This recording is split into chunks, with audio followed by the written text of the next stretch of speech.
age-old indignities are obviously nothing compared to what folks across the country are dealing with every single day. All right, that was the First Lady, Michelle Obama, giving 2 commencement addresses. Joining us now to analyze those remarks, nationally syndicated radio talk show host, I call him the Great One, Mark Levin, is back with us from deep down inside his bunker. Sir, how are you? Well, it was great till I had to hear her, quite frankly. Okay.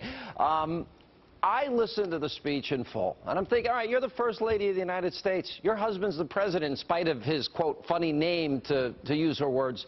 And why not tell kids, if we can make it, in spite of obstacles, this is how far this country has come, righting wrongs, correcting injustices. Why wasn't that the message? It seemed angry to me. Your reaction?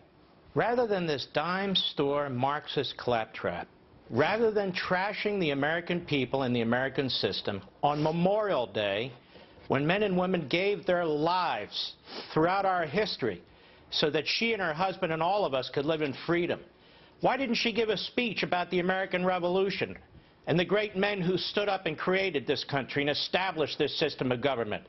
Why didn't she talk about the Civil War and the 750,000 dead to keep the Union together and to end slavery? Why didn't she talk about America conquering the Third Reich and Imperial Japan and fascist Italy? Why doesn't she talk about Americans first on the spot to give aid when there's natural disasters? Why doesn't she talk about all the good activities that occur outside the government and volunteer organizations and churches and so forth and so on? Does she sound like somebody who loves this country? She and her husband luxuriate in our economic system, which they pretend to despise and which they've never contributed to. No, she sounds like she's down for the struggle. She's never had to struggle. She's talking about revolution, but they've hung out with the most radical people, and she's the one that said a number of times, for the first time in my adult life, I am proud of my country.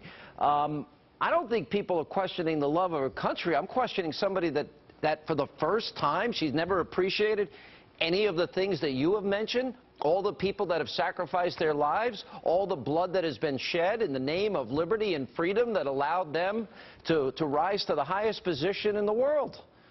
For the first time in her life, she loved the country because her husband was elected to the Senate and president. How about when those U.S. Yanks went overseas and freed the Jews from the death camps? Wasn't she proud of the country, at least historically at that point? And I can go on and on and on. This is despicable. And she gave one of these speeches on Memorial Day. Look, Sean, here's the problem.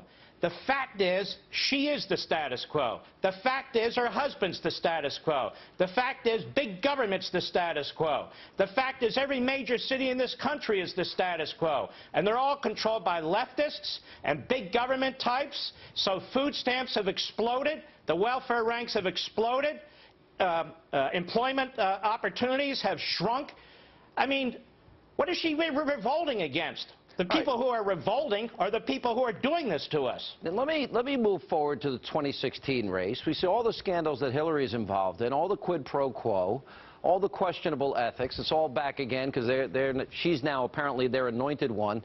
And then you got now 2 more Republicans that have gotten in the race, Pataki and Senator Rick Santorum. What do you think of the slate of candidates? What do you think it's going to take?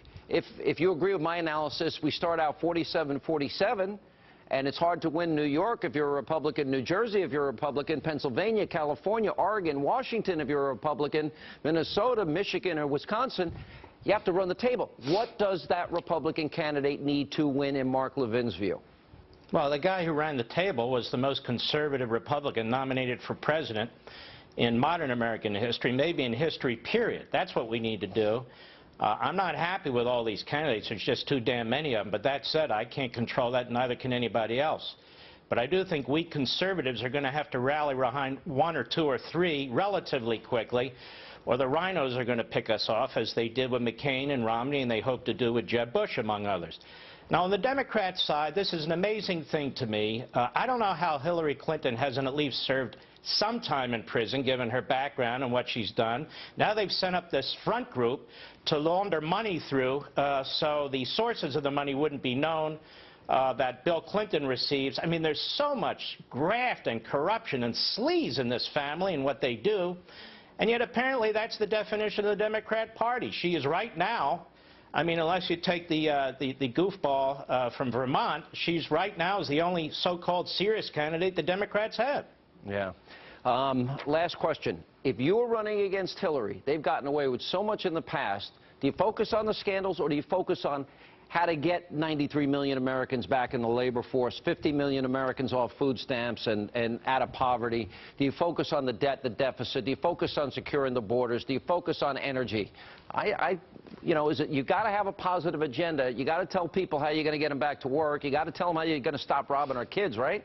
No, I agree with you. Well, you need to do both. I don't think the candidate, him or herself, should get into emails and what an email said on May 12th, 2014. You can leave that to surrogates and others. I think the key here is to have a principled conservative message to connect with the blue-collar and other-collar Democrats, to keep the base, to connect with the American people, and to have a positive, strong, conservative, principled message, because now is the time to promote our position and to contrast it with the left. The Obama economy, let alone the foreign policy, they've been a complete and utter disaster, and the Democrats want to do more of the same.